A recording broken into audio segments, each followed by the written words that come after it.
Raptors. On the left, that's a view from underneath the launch mount. That's 33 Raptor engines on the first stage, on the booster. And on the right, that's a view inside of the ship. So you're looking down at the top of the booster at 6 Raptor engines inside the ship. Those are what's going to power it to orbit. Now, that second stage is also what will one day carry cargo, payloads, people, everything that's going to space. It's also going to be responsible for in-space propellant transfer. That's where we're going to take 2 starships, meet them up in orbit. One will be able to transfer propellant to the other.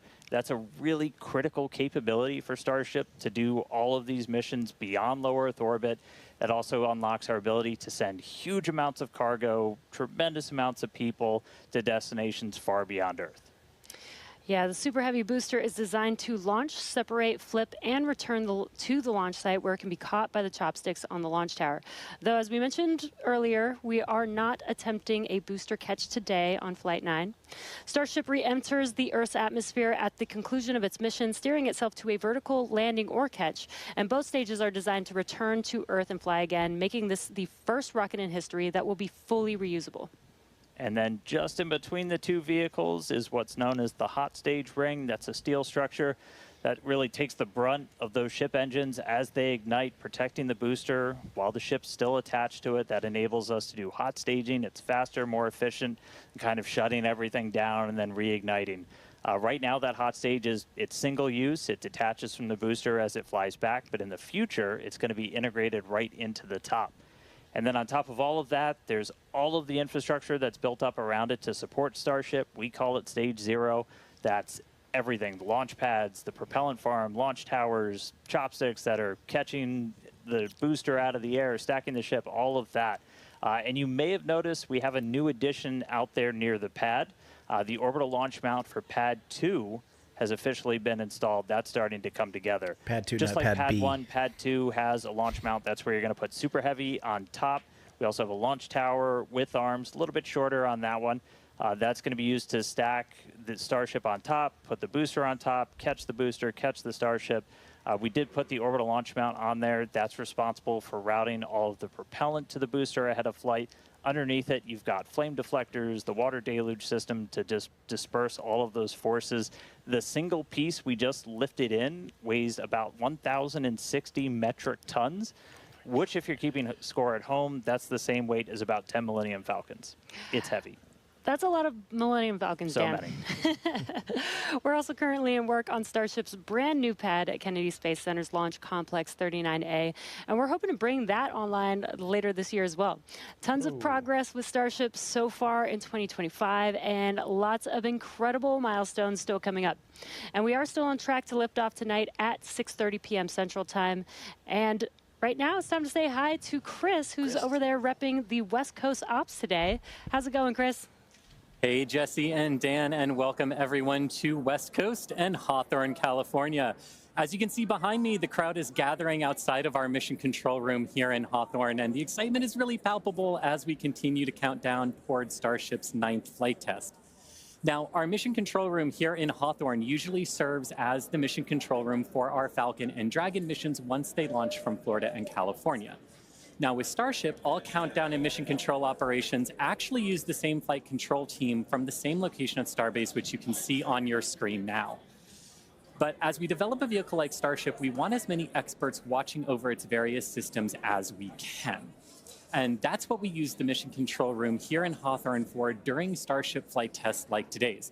The folks in mission control, which you see now on your screen, are the responsible engineers for Starship's various systems. This includes things like booster systems, stage propellant, our ground stations, flight software, the loads, and the vehicle structures as well. And having this support gives the flight teams in Starbase immediate access to our engineers' knowledge, which is really, really important when we're making informed decisions very quickly in a test program like this. This setup has been great for Starship flight tests so far, as we've handled things like propellant temperature differences, as well as day of launch winds that can affect the loads placed on Starship structures during launch, and particularly during the descent of the Super Heavy booster back to Earth. So having all of these responsible engineers ready to support is crucial during Starship testing, where we place hardware in flight conditions quickly to iterate and make the best and most reliable rocket that we can. So it's definitely a full house, a growing full house here in Hawthorne for our 9th flight of Starship today. Every flight brings us a step closer to a future where Starship is flying multiple times a day. And I'm sure you all feel the same way down there in Texas, Dan and Jesse, but I can't wait to see Starship's launch today. How about you? Yeah, can't wait to see it, Chris. As you can see, props loading on the vehicle is just a little under 2 miles away from us, and we're really excited. Looking back real quick, so back in March, Starship's 8th flight test saw us catch the Super Heavy booster for the 3rd time ever, another big step on that path to full and rapid reusability. Unfortunately, the Starship upper stage did experience what we call a rapid, unscheduled disassembly before it finished its climb to space, which meant we didn't reach all of those additional mission objectives that we had set. About 5.5 minutes into ship's ascent burn, a hardware failure in one of its sea-level Raptor engines took out that engine, the 2 remaining sea-level engines, and a Raptor vacuum engine. That's 4 of the 6 engines that ship has. This was a different failure than we saw on Flight 7, and the fixes that we put in place did work as expected, so this was a new issue on Flight 8. And welcome to iterative engineering. That's right. Losing hardware is a potential outcome of any test program. That's why we're always prepared with safety measures in place and also ready to have boots on the ground to assist with anything like debris cleanup. We can coordinate with all the necessary parties, organizations, administrations for safety in advance and in an ongoing basis during our test campaigns to plan for as many possible outcomes. Definitely do want to say thank you, though, to the people of the Bahamas, the government of the Bahamas, who worked with us so closely since Flight 8. We took full responsibility for the cleanup, and in doing so, we had people on the ground in the Bahamas within 12 hours to help with debris recovery. So all that said, we're moving forward in our development cycle with safety at the top of mind, and we fly again today to get this current iteration of ship to space and back. That's right. Putting hardware in a flight environment as frequently as possible, so you're seeing how things behave all together in the real world, then you're solving problems as they pop up. That's how SpaceX developed their very first rocket, Falcon 1. Same philosophy was used to develop Falcon 9. Today, we're looking to get our first re-entry with the latest iteration of ship while intentionally stressing the Super Heavy vehicle during its return to get data on its boundaries. And by stressing, we mean that we'll be pushing the flight envelope of Super Heavy as we fly at a higher angle of attack during descent towards the Gulf. Angle of attack in this case means that Super Heavy is pitched up to maximize drag and slow return. Because of this test, we will not be attempting to catch and recover Super Heavy, which again is flying for its 2nd time today. So for a brief moment, this booster will hold the title as the Super Heavy flight leader. That's right. All right. Lot still ahead for today. Let's get into it real quick with this overview. As always, everything starts with a liftoff. 33 Raptor engines igniting. Super Heavy pushing itself and Starship into ascent over the Gulf. It's going to continue for about 2.5 minutes before we get to hot staging. Ship will ignite its engines. Booster will do its boost back burn and begin its flight experiments back for a hard splashdown in the Gulf of America. Meanwhile, ship continues its burn into space. And ship will remain suborbital. We will be deploying 8 Starlink simulator satellites and then head towards re-entry. We'll relight a Raptor engine as well as test experiments during re-entry, such as missing tiles, metallic tiles, loading the vehicle's flaps, and then ship will attempt a flip maneuver, and if all goes planned, we'll conclude the test with a soft water splashdown in the Indian Ocean. So that's what we have on the menu for Flight 9 today. Whole lot. Flight 8's RUD taught us new lessons about Starship hardware, specifically the Raptor engines. And as we touched on earlier, the root cause was traced to a hardware failure in one of Starship's 3 center Raptor engines. Yeah, just since that flight, we've done more than 100 long-duration Raptor tests at our facility in McGregor. Huge shout out to that team for really putting in the work to better understand what happened. As a result, the engines that are on Starship's upper stage on the pad right behind us have a few changes. One of the key ones we did was additional preload on some of the joints, essentially some additional torquing, a new nitrogen purge system for the engines themselves, and made some improvements to the propellant drain system. After our first ever Super Heavy refurb campaign, we static fired with all 33 Raptor engines. This was a chance to see all the hardware operating together, and for this flight, our teams had an opportunity to make adjustments or hardware replacements for this first ever reflight of the Super Heavy booster. And then it was ship's turn. We took it through several static fires. First, we did this short duration single engine burn to simulate an in-space reignition of Raptor using those header tanks, those smaller tanks up in the nose cone. We also completed a longer duration 60-second burn with all 6 engines. So where you're really putting the entire propulsion system that's going to be used for the ship's ascent into space through the paces, making sure everything's working together before we go stack it on the pad. So cool. And in the end, these changes represent the core of our test program. And reflying a booster for the first time is a major milestone, especially so early in the flight test program. Now, Falcon did it in just over 30 flights. And Starship's doing it today on just its 9th flight. It's not wild just because of how much faster that is, but just how much bigger Starship is. Falcon 9 can lift about 23 metric tons into orbit. Starship is designed to lift 200. That is so exciting. And on top of that, we're also reflying engine 314 for its 3rd flight, which you might recall is the engine with a pie on the nozzle. And there you can see that engine there. So cool. It is a milestone, most definitely, but we do remain focused on getting to the point where no refurbishment is needed between any of the flights. Yeah, that means we want to launch it, bring it back, look at it, reload propellants, go again. That is really what's key. That is what full and rapid reusability will look like. We're coming to you today from mute Star this Factory, music, our new maybe? 1 million square foot. All right. Oh, manufacturing nice. Joe, he's been in some of the tour videos. So, yeah, unfortunately, just because this is copyright strike territory, good time just to say thank you guys all for watching.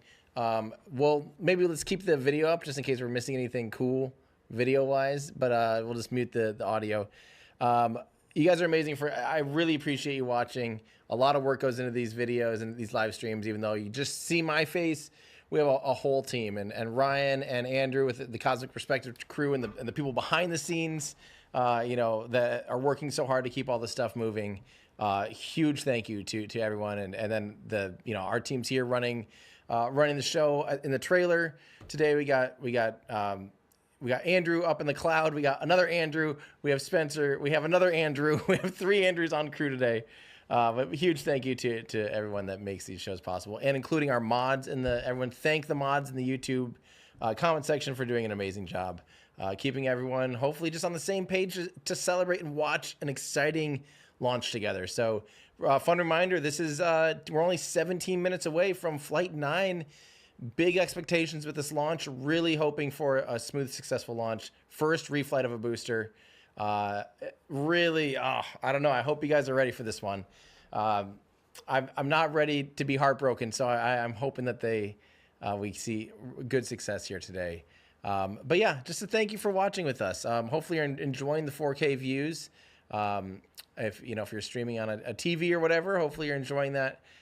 This is just still fun. This is why we do this, is because this is still history in the making. And what's more exciting than watching the world's largest rocket launch? I mean, that's as cool as it gets. I'm really excited to see from my vantage point if I can see the booster's angle of attack. Let's listen back in. Working together as Starship is learning from Falcon with reusability, and now we're seeing Starship do the same thing today. So all eyes on the rocket on the pad, getting ready to launch in just about 17 minutes from now. That's right.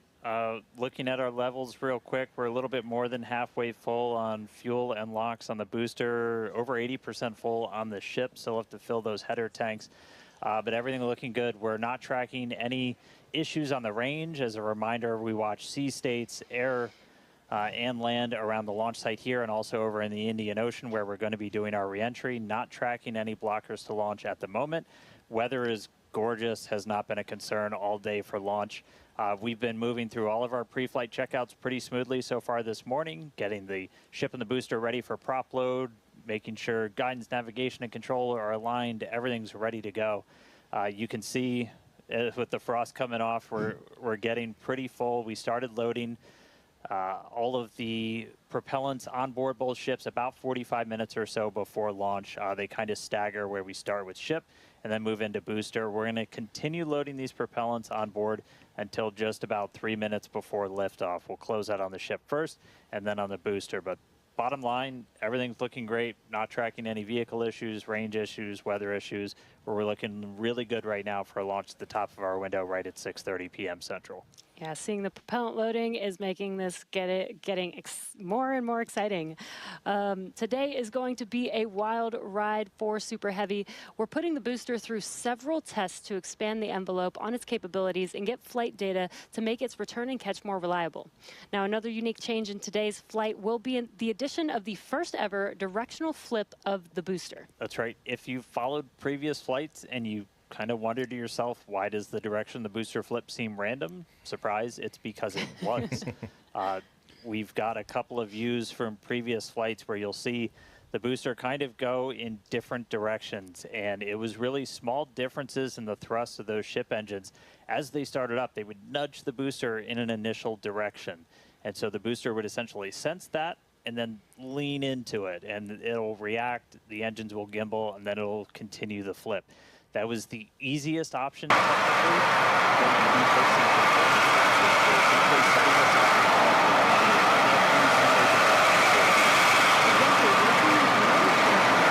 We know how much propellant we will need and can instead use more of the propellant to burn longer during ascent, adding more velocity to ship and increasing how much payload it can ultimately deliver to space. Yeah, so today I got my trusty Super Heavy here. We're going to intentionally try to flip straight up. So again, as you're separating from the ship, we want to get to here as you're doing that boost back burn. The fastest way is to just flip straight up and go into it. That's roughly what we did on Flight 5. It's the most direct way to get into that orientation for the boost back burn. What you don't want to do is when you flip all the way down like that, we did that on Flight 7, it takes you in a big loop, uses the most amount of prop, not efficient. We're at the point where we want to start kind of tuning it in and getting some extra performance out of the booster. Yeah, so cool. Exactly. That's called optimization. That's right. To accomplish this, we made some changes to the hot stage adapter, welding reinforced panels over the vents in the direction that we want the booster to go. So when the ship engines ignite, the thrust will push against the blocked vents, which means that the nudge will be in the direction that we planned for. And then when we go to the next generation of ship and booster, we plan to control the flip direction by fine-tuning the engine startup sequence on the ship. Yeah, that's not the only flight experiment that we have planned for the booster today. We're not attempting a catch, so we're going to try and gather additional data that's going to improve performance on future boosters. We're also going to try and see how resilient we are to things like losing an engine during the landing burn. By sending the booster out to sea, we're able to do these higher risk tests without risking the launch pad. As you might have heard earlier, we're going to be doing what's called a higher angle of attack. Basically, instead of coming straight down, we're going to tilt up a little bit. That gets you more drag on the booster. You're able to use just aerodynamic forces to slow you down. The slower you're going at the start of that landing burn, the less propellant you need, because really you're just focused on slowing down as much as humanly possible when you fire that up. So by already going a little bit slower, we'll get some benefits to our performance and our reliability on those burns. Yeah, exactly. And there's definite uncertainty in how well the booster's grid fins and structure will be able to control its flight when we get into higher angles. So don't be surprised if it isn't a smooth descent for the booster down to its splashdown point today. The most important objective of this portion of the test will be getting actual flight data to help anchor our models.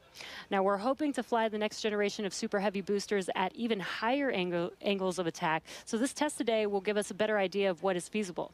Now, on top of all of this, we're going to see how resilient Super Heavy is to engine failures at the most critical times. Yeah, we're going to intentionally disable one of those 3 center engines and instead use an engine from the middle ring that's kind of right behind it. Those center engines are what we nominally use at the very last part of a landing burn as you're just kind of fine-tuning the booster's path into those waiting chopstick arms.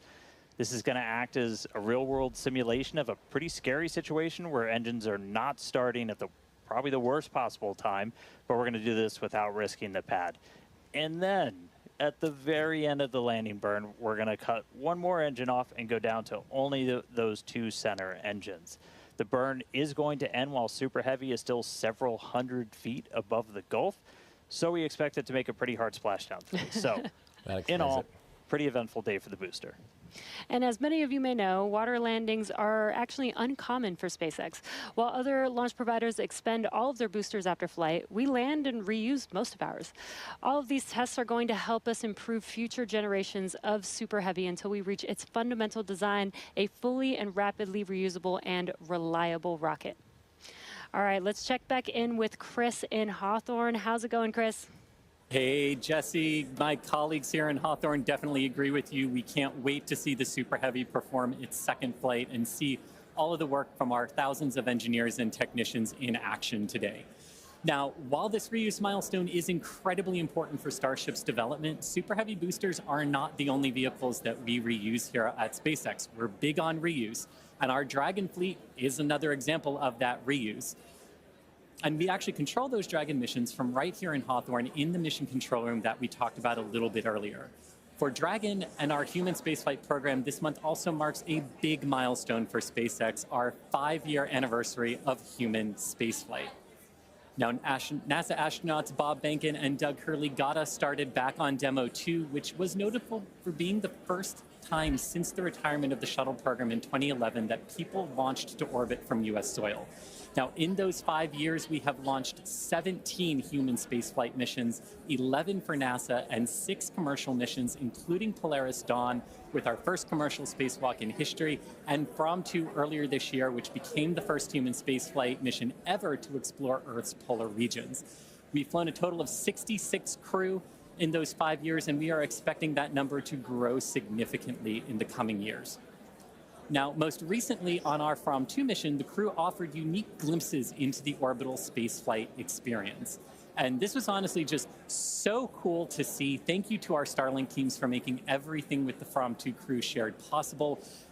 This honestly made me feel like I was right there with them in Dragon. They were living, they were working, they were relaxing, they were doing their experiments while also having fun. Basically, just being people and inviting us along for the ride. And that was really meaningful.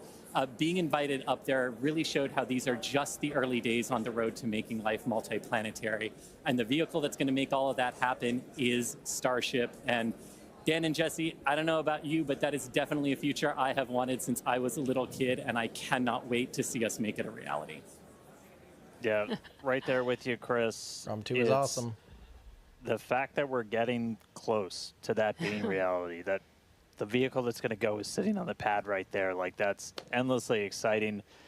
All of that's going to include sending humans, all of the infrastructure for a permanent presence on Mars, and we're looking ahead to sending the very first Starships to Mars as early as next year.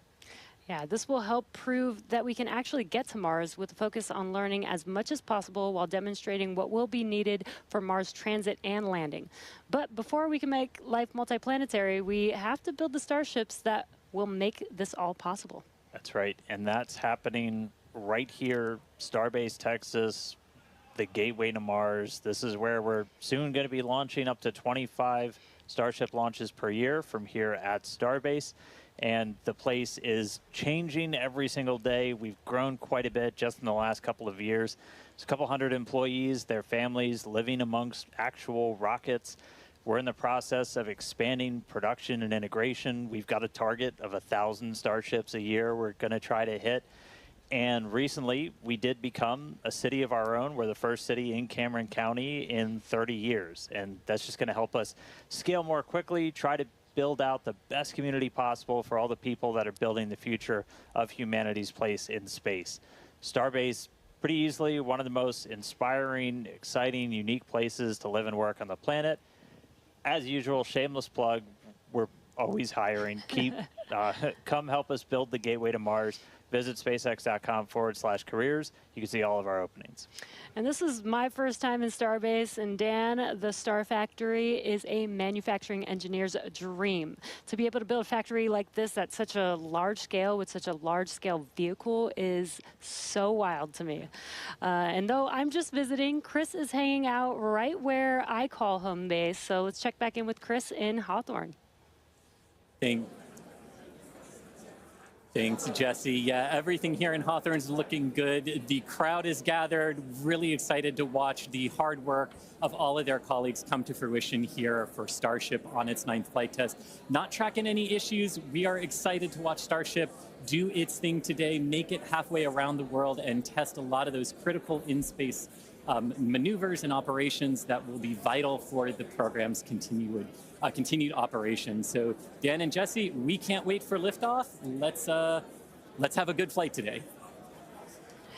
Thanks, Chris. Now, if you're just now joining us, where have you been? But we're glad that you're joining us now. We are at T-minus just under 6 minutes until liftoff of the 9th Starship test flight. So far, the range is looking good. All the airspace and trajectory area that we are going to be launching through is looking good for our test flight today. Weather has been great. It was a little rainy and windy this morning, but it cleared up. It looks beautiful here in Starbase, and propellant loading continues on both stages. All right, yeah, it is continuing. We're a little over 90% full on our booster. Guys. We are pretty much full in the main tanks on ship, filling up those header tanks. We're going to continue loading prop for about 2 more minutes. Once we're done with that, you've got just under 11 million pounds of liquid. I'm gonna roll outside real quick, so bear with me. We're gonna leave their audio up and let me get set up outside. I got 4 minutes and 45 seconds to do this, so I'll be right back. Outside views, let's go.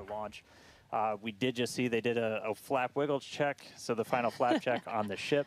We're doing final alignments of the guidance, navigation, and control system, our thrust vector control, essentially our steering. Checkouts of the flight safety system. So everything progressing right now. If we do need to hold, that can come at T-minus 40 seconds. That's a point built into the countdown where we can pause to wait for any final checkouts, pressurizations, anything that we need to complete. We can hold there. We will only hold there if we're tracking an issue. We're not currently tracking anything that will hold us at T-minus 40 seconds. But if you've seen a Starship launch before, they can happen, we can push through them, and then launch that day still. Exactly, but when we do pass through T-minus 40 seconds, a number of events will occur in rapid succession. The ground spin and ignition systems come up to flight pressure, ship goes to internal power, and then after that, the quick disconnect or QD, arm lockout is removed in preparation for retraction just shortly after T-minus 0. And once we pass T-minus 40 seconds, we do still have the ability to recycle the count under certain conditions back to T-minus 40 seconds, and then hold there to assess what happened and see if we can proceed again back down to T0. Yeah. There are a couple of things, kind of gates in that timeline that if we pass through that and we hit a hold, we'd have to scrub for the day. One pretty visual one will be if the water starts flowing for that deflector system that's underneath the launch mount. That happens right at around T-minus 10 seconds. For flowing water, we can't turn it off after it starts, and if we hit a hold, we're scrubbed for the day. We would need to refill those water tanks. We would also, at that point, need to refill all of the propellant tanks, as 11 million pounds of propellant is a whole lot. We can typically do that in about 24 hours, so we can always turn around to try again tomorrow. But we are coming up on 3 minutes away from liftoff. We should be hearing that we're closed out of prop load on the ship at this point. Booster coming up shortly. Wow, the weather just looks amazing there with Starship on the launch pad. Just about 2 minutes and 45 seconds from T0 with a lot of objectives for today. The booster, the Super Heavy booster flying today, will be flying for its 2nd time. Last flight was on flight 7 and just turned around in 2 flights, which is pretty incredible. I'm super excited to see that booster fly again. All right, we did just hear we are going to hold at T-minus 40 seconds. Of course. Hopefully so it's a short we'll hold. Pass along some more information once we hear that reason. But again, that's not the end of the day. We can hold at T-minus 40 seconds for quite a few minutes. We eventually have to start looking at our temperature of all of our propellant on board. That's usually what drives us to, if we've held too long, we have to stand down for the day. So we are expecting a hold at T-minus 40 seconds. Sounds like we're going to be doing some additional checkouts on the booster Raptor while we're at that T-minus 40 second mark. So we will expect to see the clock pause at T-minus 40. And And then again, we've got a couple of minutes. They can work through the issues. If we're able to clear them, we can still launch today. If it's something that we can't, we can always stand down, turn around, recycle, fly again tomorrow. Again, that's really important. This is what terminal count is exactly for, is to be checking the vehicle, monitoring the vehicle systems as it makes its way down to T0. And again, this gives us the ability to catch anything and be able to hold, as Dan has been saying, and recycle if we need to, or pause so that we can work through those issues and see if it's something that we need to stand down for. And as Dan mentioned, we will be holding at T-minus 40 seconds, so in about 20 seconds from now. Yeah, so we'll hold there. There's definitely some precedence here for this, guys. This has happened on a handful of launches. Sometimes it's, you know, sometimes these T-minus 40 seconds holds are literally only 30 seconds long. Other times they've been 5 minutes. So don't go anywhere. It's not on scrub for today. They have a decent launch window here. So let's just listen up here and make sure we're not missing anything. But I'll be eyes on everything, trying to make sure we're not going to miss anything. Third time. And you just heard our flight director for the day, Joe Sliker. He just shared that we are going to hold at this T-minus 40 second mark. Keep an eye on one of those Raptor engines on booster.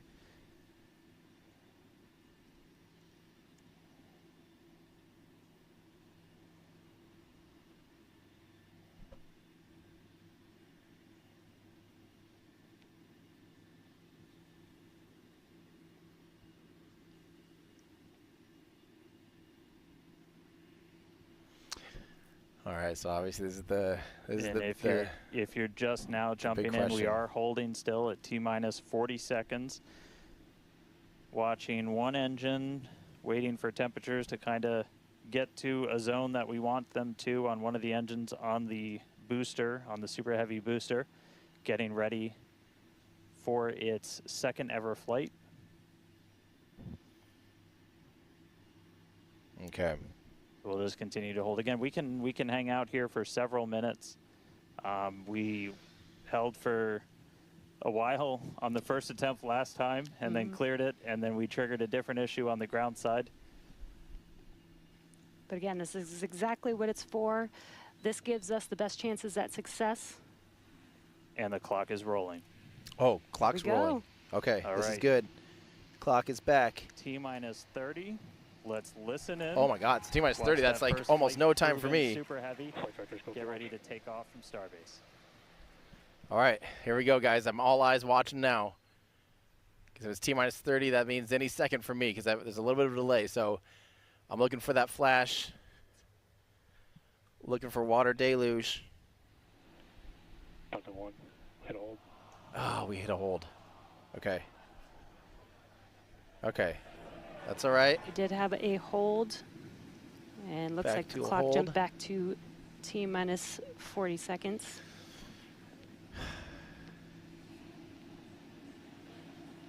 But they again, they can hold in this position. Out. I did not see the deflector go off. Yep, that's good. So hopefully we were right at around that T-minus 10 second mark.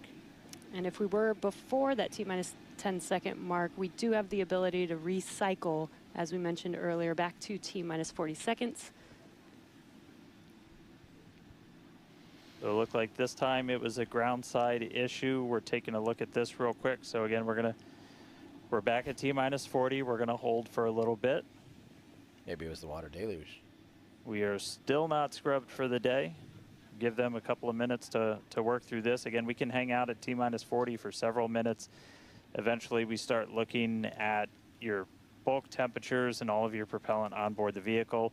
We're not actively replenishing the propellant on board Super Heavy and Starship, and so you don't have essentially forever to hang out before things start to warm up, and you do want to make sure your temperature's in a really stable range for a healthy startup on Raptor engines. So they're going to work through this issue. We can continue to hold here for a couple of minutes.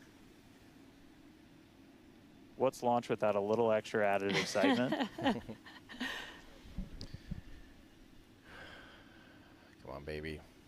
I'm hoping, like I said, just for personal schedules wise, I'm really hoping to see this thing launch today. So the water deluge system, if they do use it, then this could be a good and bad thing. If the water deluge system, oh, let's listen. Cumulatively, we've held for a little over 3 minutes between the two holds. Again, this is a ground side issue on our tower. The techs are looking through the data right now to see if it's something that we can either work through or if it would cause us to have to stand down. So we're continuing to hang out with them, holding at T-minus 40.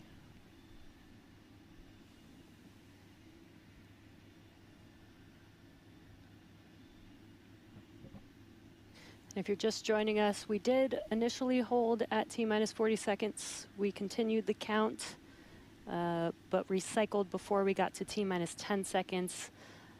And so we're back at a hold at T-minus 40 seconds. Waiting for more information. The team is checking out to see if we can continue today.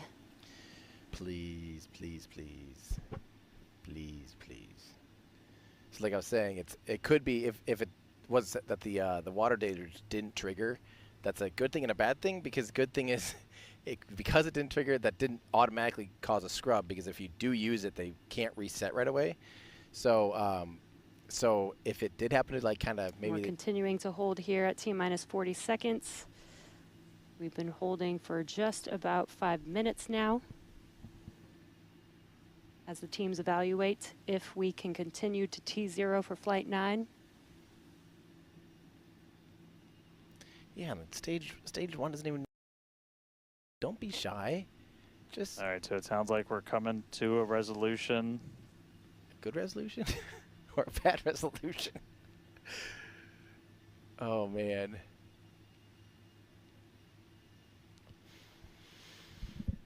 How are you guys feeling out there? I've seen a lot of people thinking it's going to be a scrub, but I don't know. I think I'm feeling like they're going to... So we are getting to a resolution. We're going to reset everything. Reset today? What kind of reset? Hopefully it's like a repress for flight.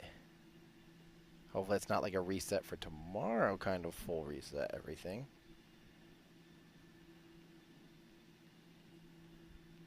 All right, so we're going to see the clock. It is now rolling. Okay, it's rolling. Clock's moving again. Here we go. We saw an issue with that quick disconnect to the ship. There is a chance that automation will kick us out again if we encounter the same issue.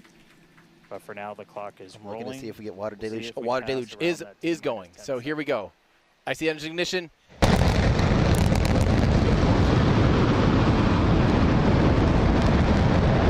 Motion. It is lifted off. Here we go. Flight 9. First reuse of a booster engine. B-14 flying for the second time in only 5 months. This is the third flight in 2025. The third test of the Starship Upper Stage version 2. There's that rumble. I can feel it in my chest. Look at that. Oh, yes. Yes. Okay. So we are looking really good. It's a beautiful day for a launch. This is going to be a fantastic view, and it's about to get loud for me, folks. Only 5 miles away, 8 kilometers, and things are shaking. This is when it gets fun. Let's hear for our tracking team out there, making good use of all of our 4K views. Looking up at those 33 Raptor engines. I see all 33 looking fantastic. It is shaking here, baby. Shake and bake. Flight number 9. Oh, and the percussive sound.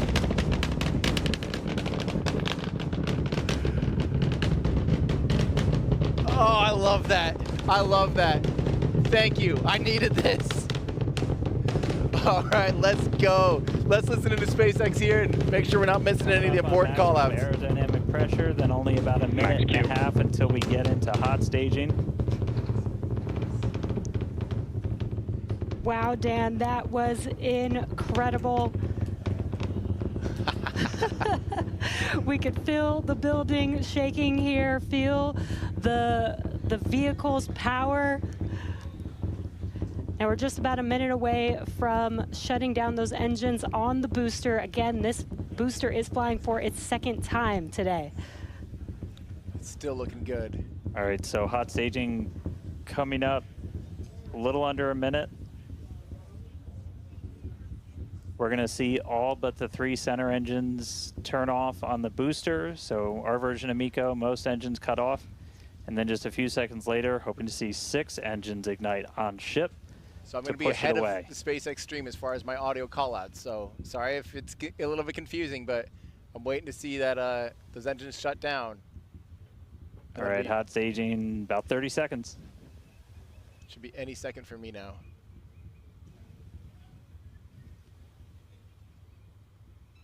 It's pretty bright. I might need to look at our own And cameras. definitely keep an eye on which way the booster flips. First ever directional flip we're going for Hot today. staging. Should flip straight up. Saw hot staging. Don't see any other explosions. That's looking good for a booster boost back burn. Come on, See those ship. engines Ship powering 2, down? please do your thing. Booster engine cutoff. Please do your thing. Ship 2, we need this. Ship ignition. Stage separation. Incredible flip by Super Heavy booster, and you can see those 6 engines, those 3 engines on the ship ignited. Wow, I can still see it really 6 good healthy here, guys. Raptors running on ship, on its way to space. Peek that engine view. Booster doing the boost back. Chris, how's it looking over there in Hawthorne, man? It is looking Raptor chamber pressure is nominal. It is looking absolutely incredible here in Hawthorne. As we said, 6 healthy engines on ship. We've got 13 out of 13 engines on the booster. Now down to those 3, which is what we expect in the final moments of the boost back burn. Now, as a reminder, we are not recovering the Super Heavy booster today. We are instead going to do booster some... boost back, shut down. And there we had a good shutdown of the boost back burn. still Next see up it will be the very clearly jettison here of with my that own hot eyes. stage Ship ring. avionics, power and telemetry nominal. Oh, I was looking at ship. Great call out there Boosters that way up everything there. looking nominal aboard the Super Heavy vehicle, which is returning to Earth, and we're going to be doing some experiments with it, including a higher angle of attack re-entry, as well as some engine tests as it gets closer to the Gulf. We are, again, because of these tests not recovering it, we are sending it to the Gulf on purpose to do those tests. But again, you see the booster on the left-hand side of your screen. You see ship with 6 healthy engines continuing its ascent to its planned suborbital trajectory. Everything going very well so far for Starship's 9th flight. Now 4 minutes, 15 seconds in. Great views from inside of the aft engine area of ship there, looking at those 3 sea level and 3 Raptor engines on the right-hand side of your screen. The booster doing its LOX dump, that liquid oxygen dump. So because we don't need some of that liquid oxygen propellant in its tanks, we vent that propellant out to lessen the booster's mass as it comes in for its landing. Just absolutely gorgeous views watching these 2 vehicles do their respective things in the skies over Texas here today. And Dan, we're approaching the 5-minute mark into the flight. Super Heavy is descending rapidly. What can we expect here in the next few minutes as it does its atmospheric tests? Yeah, now as we had talked about, Super Heavy might not have a very smooth ride down. We're going to be putting it through this higher angle of attack. So we're kind of pitching it up a tiny bit, increasing drag. We've done this in wind tunnels. We've done this in computer modeling. It shows that sometimes the control isn't great, but only one way to really prove it out, and that's to get real-world data. So here comes Super Heavy. Where did it go? I lost it. It should be igniting for its landing burn in just about 40 seconds from now. And we are going to relight 13 engines, then bring that down to 3 engines. As we talked about earlier, we will be intentionally shutting down. We will be shutting down one of those 3 center engines intentionally to push the limits of the Super Heavy booster. Ship Raptor chamber pressure is nominal. And continuing to see 6 healthy engines on the ship. Yes, the ship's still looking 3 good, guys. sea level and 3 vacuum engines still ignited as the Super Heavy booster is making its way back down to Earth. We can see those grid fins doing some heavy work. Booster landing startup. Ignited for our landing burn. That might have looked like a boomy boom, maybe. I don't think booster survived. It may have ended with that landing burn. Ship still, though. Ship's still chugging Does along, look guys. like we lost telemetry from the booster once we started into that landing burn.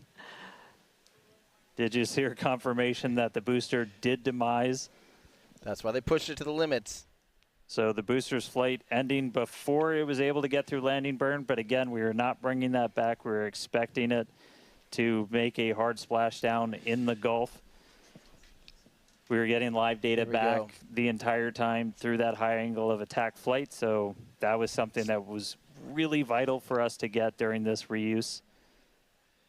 First free flight of booster in the books. Oh, just heard the sonic boom. All right, ship has about 2 minutes left. And in about 2 minutes, we expect all 6 Raptor engines to shut down. That will be SECO, basically second engine or second stage engine shut off. And these are some incredible views, Dan, from the aft end of the ship, watching as the engines stay ignited with the Earth in the background. As always, the Starship avionics team, the techs. I think we just heard the booster. But all right, we got about a minute left into this burn. All eyes definitely on ship as we get through the final stages into its ascent. We're expecting it to start to cut those engines off. Okay, here we go. In about 45 seconds. Getting close. Outer engines first, then the inner sea level Raptor engines. There is a little bit of a little glow on that one vacuum Raptor engine again, but maybe that's just a reflection or something. All right, just about 30 seconds to go. Oh, I see a little fire too in the aft section. We're in terminal guidance. There is a little fire. The final stages of this ascent burn. There we go. Vacuum shutdown. We did see shutdown of the Raptor engines. And now we do stagger these, so we do the Raptors first. Those 3 have shut down successfully. Sea level's still running. Ship engine cut off. Okay. Ooh. Oh yeah, that makes sense that you'd have anything hot glowing hotter when you're dumping extra oxygen. So that looks good. Ship engine cut off, the 3 most beautiful words in the English language. And great call out that we had nominal insertion. Yes. Yes. An incredible flight test so far today. We reflew a super heavy booster for the very first time in 9 test flights. Ship is in its orbital trajectory. Again, it's going to remain suborbital for its mission today. But it ignited it ignited all 6 of its engines and made it all the way through SECO just now. Hopefully this attitude control is intentional. Hopefully they're orienting to be able to deploy the Starlink dummy satellites. But it's hard to tell right now. Incredible. All right, but I mean, that's still lots to come for the rest of this flight. Per usual, I need to collect myself. Hey, Chris, how's it going over there in Hawthorne, man? How's everybody doing? I think the elation and the excitement and the happiness at what we just saw achieved carried through across all of our sites. What an incredible view to see Starship back orbiting the Earth just under 11 minutes into our mission. Absolutely exciting to see all of this, and super pumped especially to see all of the team's hard work in action here today. As guaranteed, it has been an exciting evening so far for Starship's 9th test flight. We lifted off a little bit after 6:30 p.m. after a couple of holds that were triggered at the T-minus 40-second mark, but we were able to clear those, one on the Raptor, one on the tower, and we were able to lift off successfully from Starbase. 33 out of 33 Raptor engines lit on the Super Heavy, all 6 engines lit on ship, bringing it to its planned suborbital trajectory around Earth. But as Dan said, we've got a lot still coming up in our flight sequence. So coming up at about T plus 18 minutes, 26 seconds, we'll have the first deployment of simulated Starlink satellites planned from Starship. That will be followed at about T plus 37 minutes and 49 seconds by the relight of a single Raptor sea level engine in space. This is going to help us gather data on our ability to do a deorbit burn for future Starship missions that will go orbital. And then, of course, one of the biggest tests yet to come is the new heat shield modifications to Starship. And that'll start with reentry into Earth's atmosphere at about the T plus 45-minute mark, which should take about 16, 18 minutes to complete. And now today's reentry is going to test that heat shield like we said, specifically how Starship... So I did want to point out real quick here, some of this could be normal. So they might be spinning it for orientation. They might be spinning it for to propellant settle and do other things with the header tanks and things like that.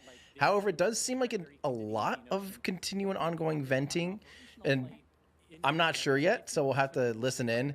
The ice is normal. The ice that you see on the sides, that's normal.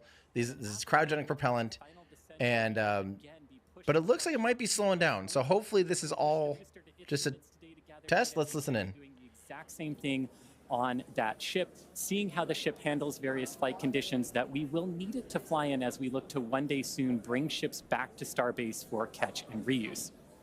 Now, while there are payload simulators on Starship for deployment today, as we will see in a few minutes, the primary data and the primary payload for today is the data.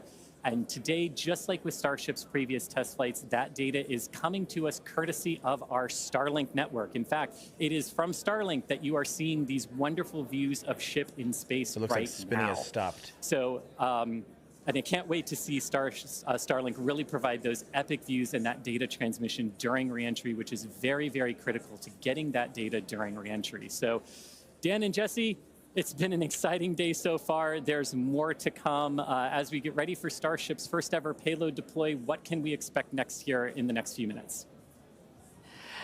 Thanks, Chris. Just going to reiterate, thank you to the Starlink team for these incredible views today. In a few minutes, Starship will deploy 8 Starlink simulators, similar in size to our next generation Starlink satellites. The Starlink simulators will be on the same suborbital trajectory as Starship, meaning they will passively re-enter the atmosphere, just like Starship. With tests like these, we can see how Starship's payload deploy systems work in flight while ensuring that the simulator satellites pose no safety risk to people on Earth or for other satellites in orbit. Now, this also ensures that any parts of these simulator Starlink satellites that do survive reentry splash down harmlessly in the middle of the Indian Ocean. This looks more stable, everybody. And then before we get there, though, we're going to have to open up that payload deploy door. So we've only ever done that one time before. Pretty sure it was Flight 3. Someone on the internet, please check me.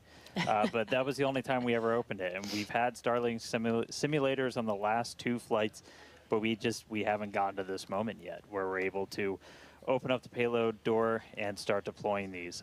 It's going to be pretty cool. We've got them stacked inside of the Starship payload bay, and we'll have potentially a couple of views. You saw one camera pop up. Oh, there we go. Look inside of the payload bay of Starship. You can see them stacked down in the middle of your view.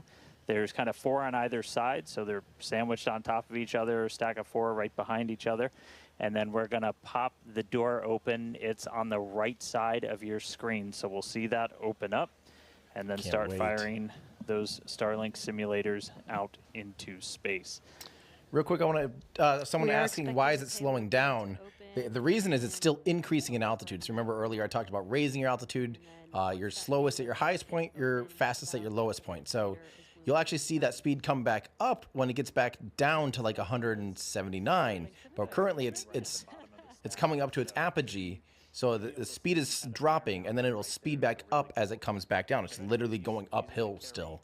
Even though it's in 0G, it's still rising in orbit, so its velocity will slow down ever so slightly, and soon it'll start going back the other way, and the 2 will reverse.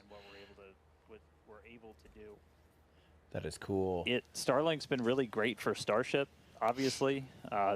Getting live video back is really cool, but just the amount of high-speed telemetry, everything we're able to get back is insane. And for a development program, that's kind of everything.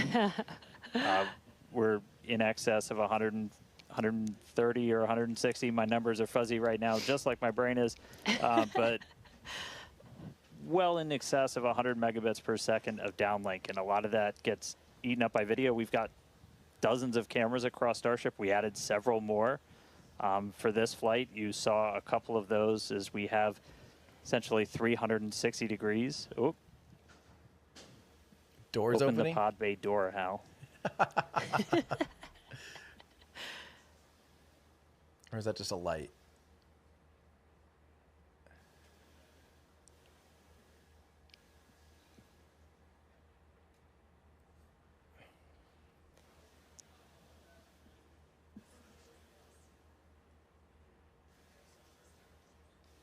Now we are expecting the payload door to open any moment now, so we're watching out for that. Again, you're looking at the inside of Starship as it's suborbital.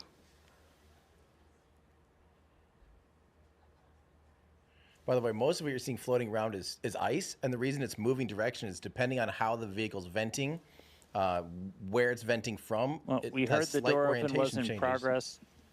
Maybe the door is stuck. It was unable to actuate all the way open, so they are going to close it back up. Hal told me no. Said, I'm sorry, Dan. Can't do that. Looks like we won't get the door open today. But that's okay. No.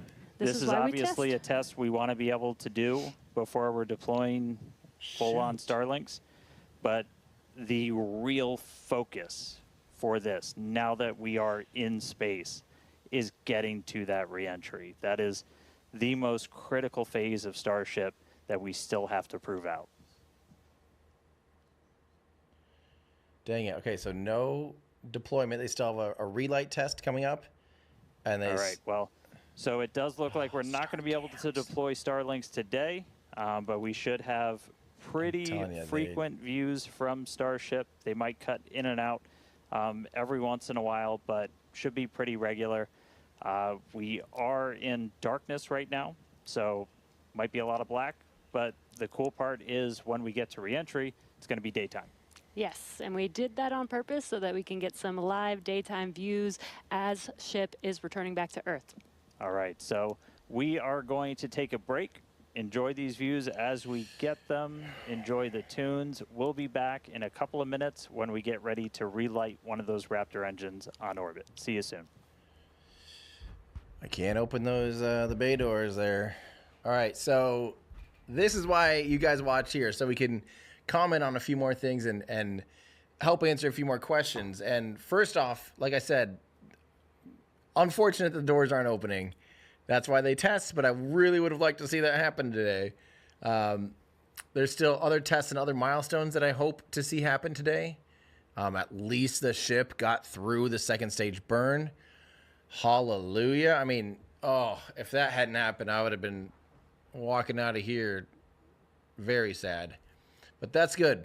Progress, milestones, missions, successes, and some failures like the booster. So it looks like the booster just couldn't hold up. Remember, they had a high angle of attack, so it was coming in very aggressively. Additional heating on the engine bay section this time. All sorts of things. And who knows? They lost it. They lost the booster. No big deal. They expected it. That's why they were pushing it to the known limits and beyond the known limits. So yeah, that's all right. That's all right. So now the next thing that I'm hoping, if they got to have a good, successful Raptor relight test. You will notice, by the way, we were talking about the speed going down and the altitude still going up. They are still shy of orbital velocity by about 1,500 kilometers an hour. So I believe it's 28,000 kilometers an hour basically is the magic number. 17,500 miles an hour is the magic number that it basically takes to be at orbital velocity. That's where you're fast enough where you're the lowest point of your orbit. Right now, the lowest point of the orbit is it's the ground. But if you go faster and faster and faster, eventually it raises the lowest point of your orbit, and your orbit will just always miss the atmosphere, and thereby it won't slow down, and you'll stay in orbit. So it's just shy. And don't forget, when it's running those engines near the end of the burn, It's not very much difference between orbit and suborbit at this point. So they're just barely suborbital, but that's intentional to target practicing reentering without risking getting a huge, multi-hundred ton payload stuck up in orbit, right? So it's looking good. That's looking very good.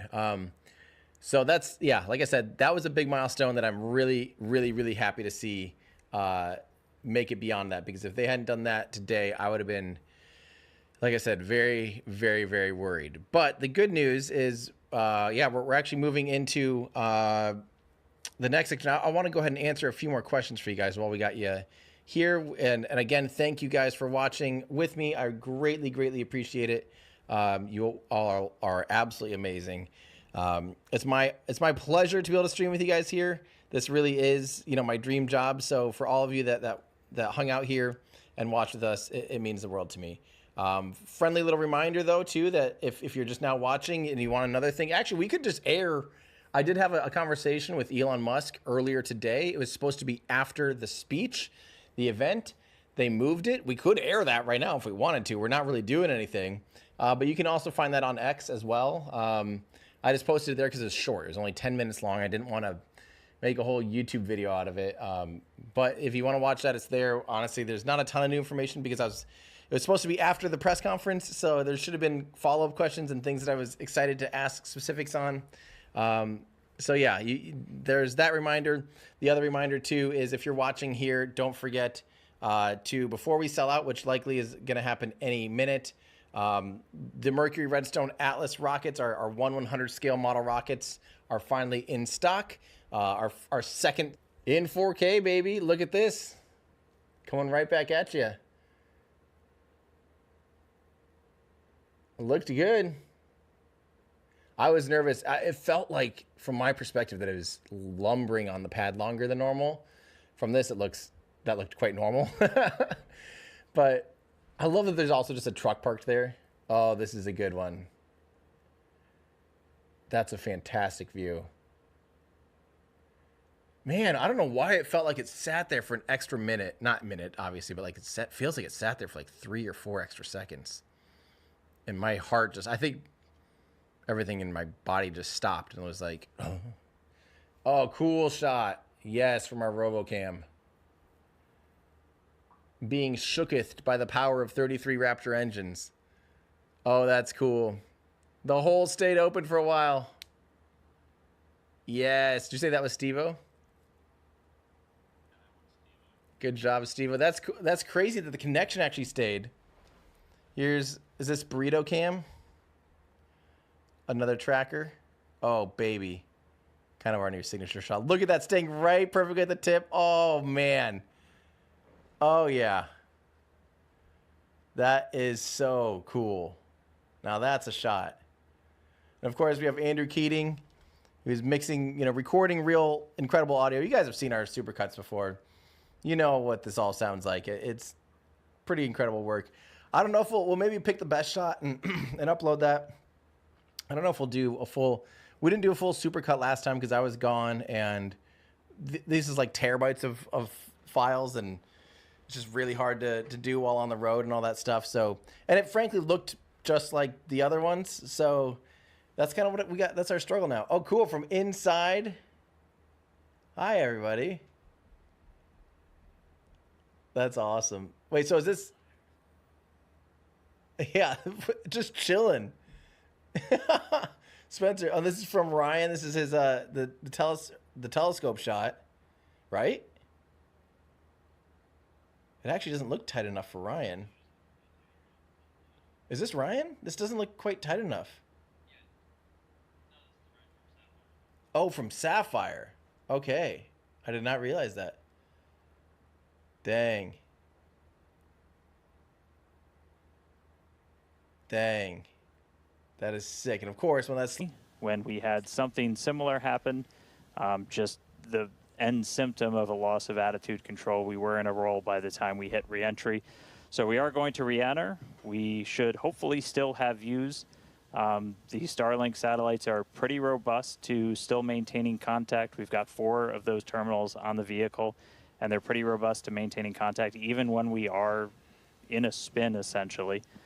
So we should hopefully continue to keep live views. It's going to still be dark until we get a little bit closer to entry, as we are a little bit, we're coming up on Africa. I believe we do swing just to the south of that continent. And by the time we start heading out over the Indian Ocean, we'll start heading into a sunrise. So not looking great with a lot of our on-orbit objectives for today, where we were hoping to do the PES deploy and relight an engine, and then really importantly get into that controlled entry to really put the heat shield through the ringer. Nonetheless, Starship marching forward towards that reentry over the Indian Ocean, so we'll continue to hang with it and give you any updates as things continue to change.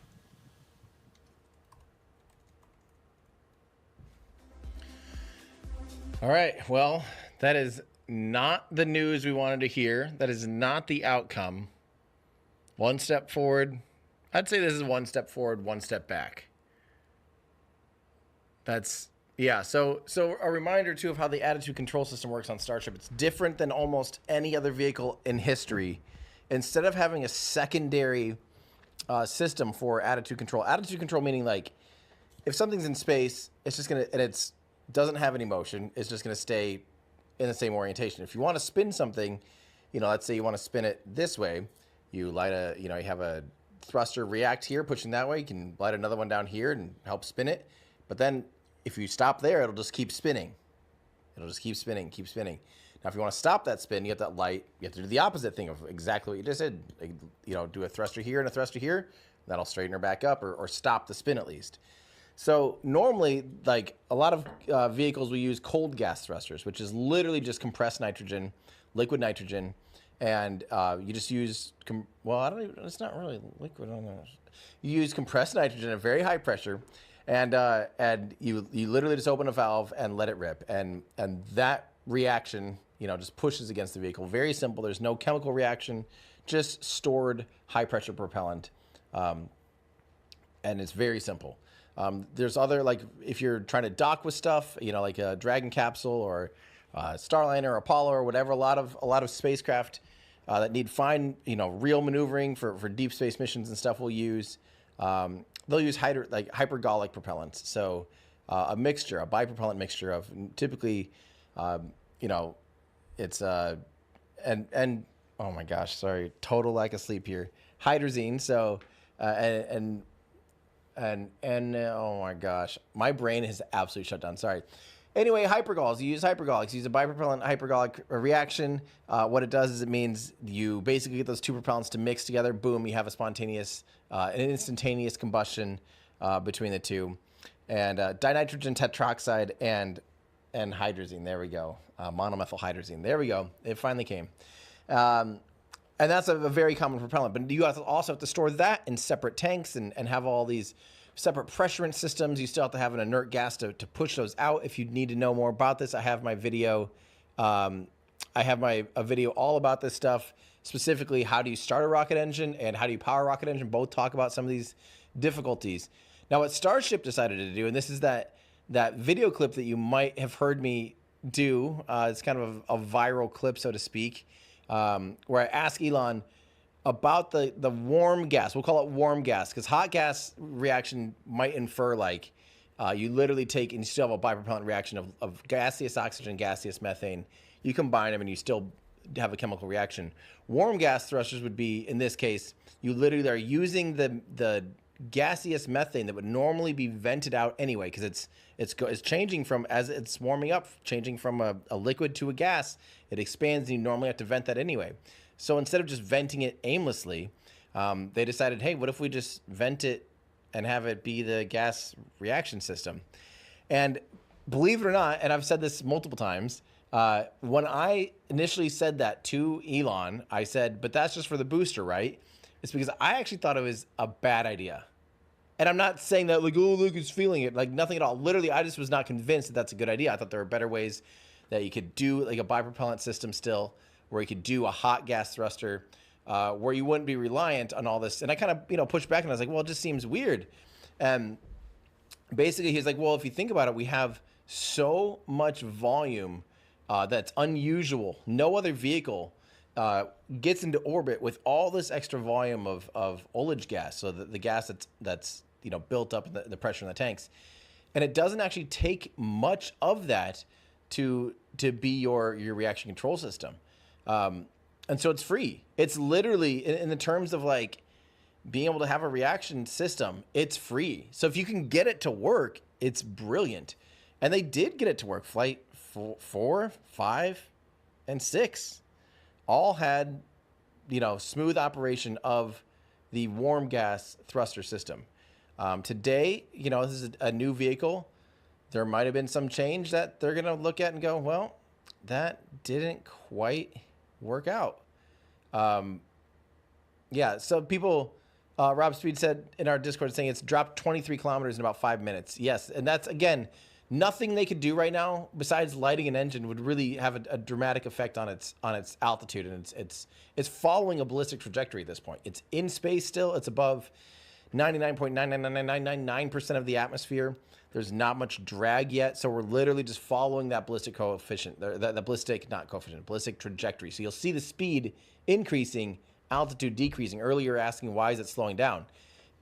It could literally be a brick right now, and it would do the exact same thing. You could have held a brick out the window and let go of it, and its velocity and its altitude would be doing the exact same thing. Obviously, its attitude right now is Willy Wonka. It's all wonked and not looking good.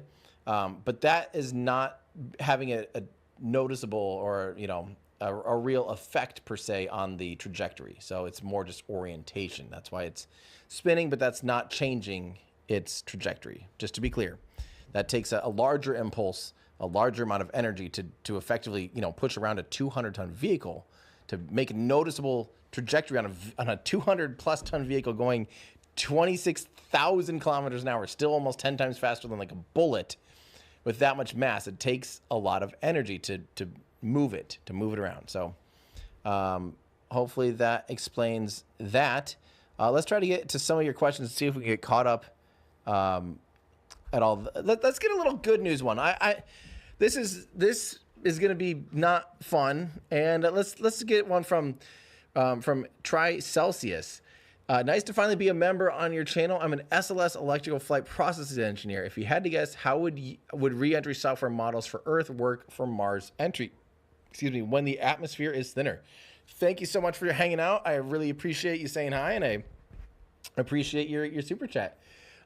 So how would re-entry software models for Earth work for Mars entry? So literally, this actually right now, this region here, 100 kilometers down to 80 kilometers in altitude or so, just by the numbers, it pretty well lines up with Mars, so you can still get valuable flight data of what it would be like, what it is like when you're flying through Mars's atmosphere. Because the big thing is, when you're at this velocity, even a minute amount of atmosphere, even 1% of the atmosphere has a huge amount of resistance. Man, this really, I don't know what's exactly going on. It's getting very disorienting. I feel like we're totally spinning out of control, and that we might see this thing just tear itself apart from centrifugal force. It seems like it's really wow. Make sure we're not missing any SpaceX audio. I don't know if they're probably not commenting on this. There's a fire. There's obviously a light source. There's a fire. Why else would there be a light source? It's nighttime. So that's why we're seeing there has to be a fire somewhere. I don't know where, but man, the good thing is, how is the fire? Ooh, tika. The good news is that it's staying online for a long time. So they're gathering a lot of data right now. The longer they're connected to the vehicle, the more information. Remember, they said today's payload is data. Well, they're gathering some data here. They're gathering data about what's going wrong, hopefully, and hopefully they'll have a solution in hand and a factory able to build out the solution in no time. But this looks like plasma reentry interacting with what might be a fire already. It's entering backwards, so we're getting The leeward side experiencing, this is crazy. Footage like this has never been seen before. Whatever is going on. Plasma interacting with, wow.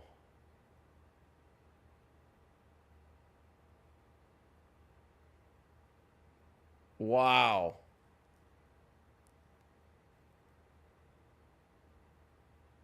This is intense. So again, for a reminder, we would consider this off nominal. This is not what this is supposed to look like. And again, it's a bittersweet because the first bit of, you know, this vehicle finally made it through SECO, but it looks to me like there's been a leak this whole time probably. That might have been it. Oh, nope. She's still here. But I would guess there's been a leak this whole time. It's a fire. We have gaseous oxygen. And you might ask, how can you have a fire in space? Well, there's oxygen on board. This vehicle has liquid oxygen. It has liquid methane. If those two things are vented and there's heat to start a fire, and if it's continually flowing, I mean, same thing with the rocket engine. It's just a low pressure rocket engine. Now we're seeing breakup. Yeah, I think that Raptor vacuum engine on the right broke actually, because there was some glowing on it near SECO. And I think it's just spewing. This is crazy. It keeps coming back. Unbelievable. Hey, props to the Starlink team. This is footage you would have never been able to capture before Starlink. There's no way, because now we have all this interference of all this plasma, all this heat, all this gas, all this, the tumbling, so the antennas would be pointing in the wrong direction. You would have never, oh, listening. Which is good. That is exactly what we planned for. You know, we do plan for if something does go a little bit off nominal, that we have enough airspace cleared out for situations just like this. Yeah, reentry is still just that really critical phase that we need to try and gather as much data, as much information as possible. Is a fully reusable heat shield has never been flown before, history of space flight, and that's something that Starship still has to crack. And so we had a whole range of experiments on this one at this point, and we just started to lose some of our cameras, so it's very possible that we'll start to lose contact with Starship a lot sooner than we would have if it was a nominal reentry. So we are expecting it to break up essentially on its reentry over the Indian Ocean. So not able to do a lot of our on-orbit objectives today, but just the fact that we, you know, got it into space was just a really big moment for a lot of the team. Yeah, and another thing to note is that Super Heavy did fly for its second flight today. It first flew on flight 7, and it made it all the way to our shutdown of all the engines and stage separation, getting ship into its suborbital trajectory today. It did ignite its 13 engines, but it did demise at that point. We did plan to fly it back down to Earth at a higher angle of attack, and we do expect it to stress the vehicle a lot more than what we've seen previously. So it's not unexpected that we did lose the booster before we got to the actual landing.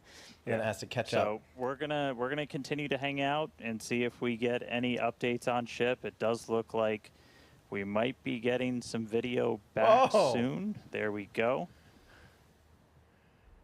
So this is a view essentially on the top part of Starship. You're looking up at the payload bay and towards the nose cone. So views are going to be a little bit scarce potentially, as again, we are in essentially a tumble. We had lost that attitude control.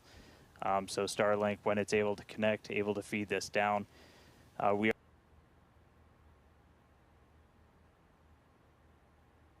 I think we might have lost them.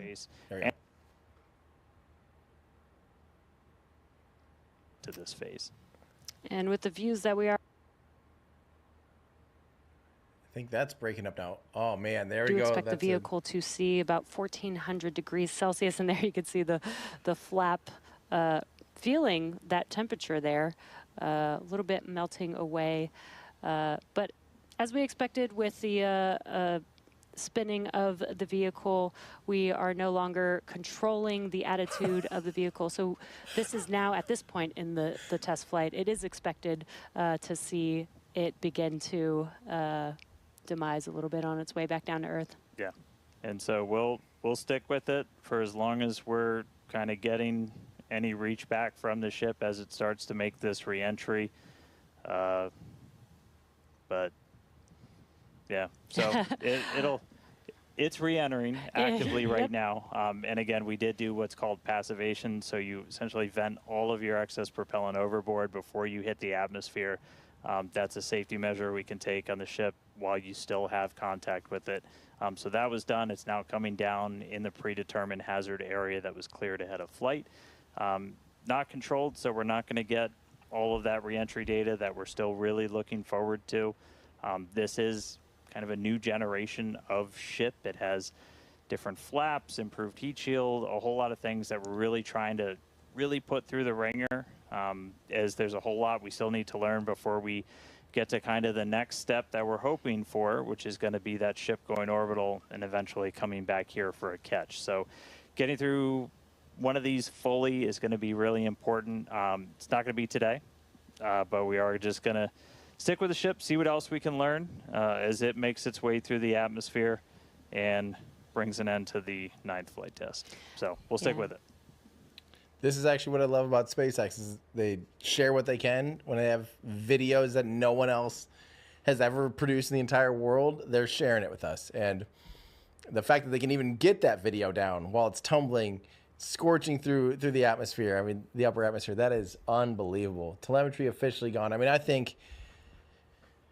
and reminder, this is not just falling. Yes, it's uncontrolled, but again, its trajectory was on target. So as soon as those engines cut off, there's pretty much nothing you can do to change where it's going to re-enter. So it's re-entering in its pre-planned re-entry corridor, which is in the Indian Ocean. That's why the reason they make it a big re-entry corridor, in case something goes wrong, it might fall short, in case something, if it breaks up at this altitude, whatever, you plan around that. You say, here's our exclusion zone. No matter what happens, if it makes it to, on this trajectory, it's going to all the debris will end up in this corridor. So that's pre-planned. There's no boats, there's no planes, there's no nothing there. And that's part of the safety culture of really aerospace in general. Every rocket launch has, well, except for some in China and some in Russia and stuff. Most rocket launches, let's listen in. Its second flight, it first flew on Flight 9 and made its way to take ship all the way up to stage separation, doing its second flight ever, which is pretty incredible.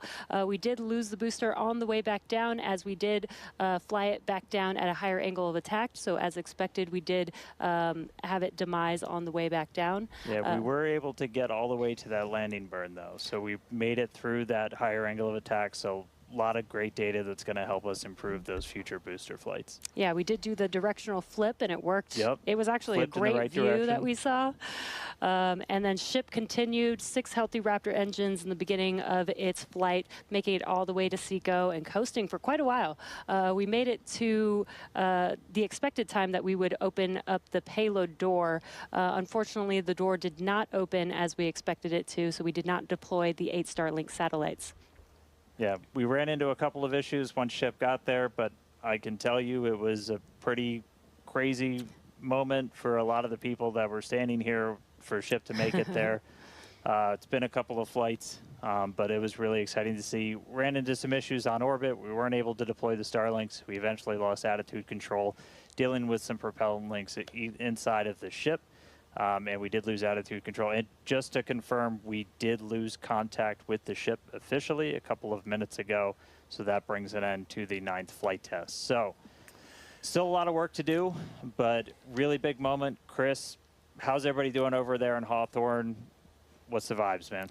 Yeah, I mean, it's a test program, and that's what we're here to do. We're here to learn, and that was definitely the vibe and the atmosphere here at Hawthorne. Would have been great to see SHIP get all the way through its objectives today, but with all of that data that came down through the Starlink system, we're definitely going to learn, and we're definitely going to fix that and push forward.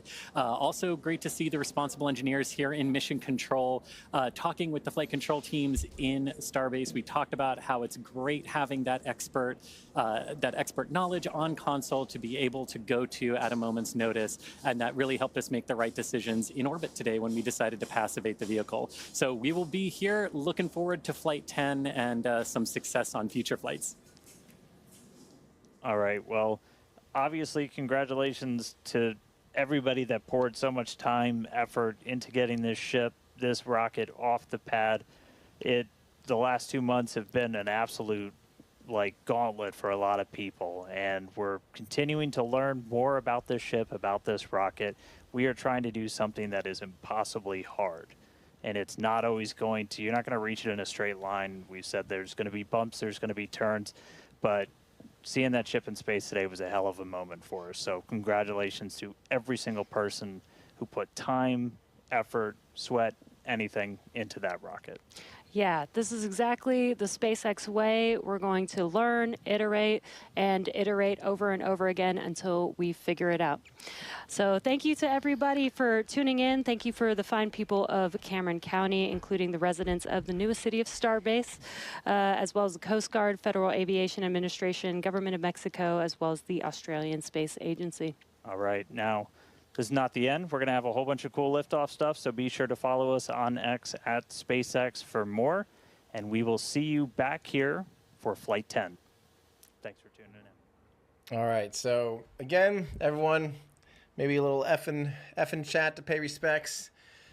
Oh, definitely a bit of a bummer, but we have a gorgeous sunset here. This is live right after the launch here. It's a beautiful sunset. I'm excited to get our team fed tonight. That's going to be the thing that I'm looking forward to. I don't think we really... Yeah, we did. We had some lunch. SpaceX gave us some lunch. Maybe... I don't know if we'll get a talk tonight. There's that talk of the chance of there still being a presentation after the launch.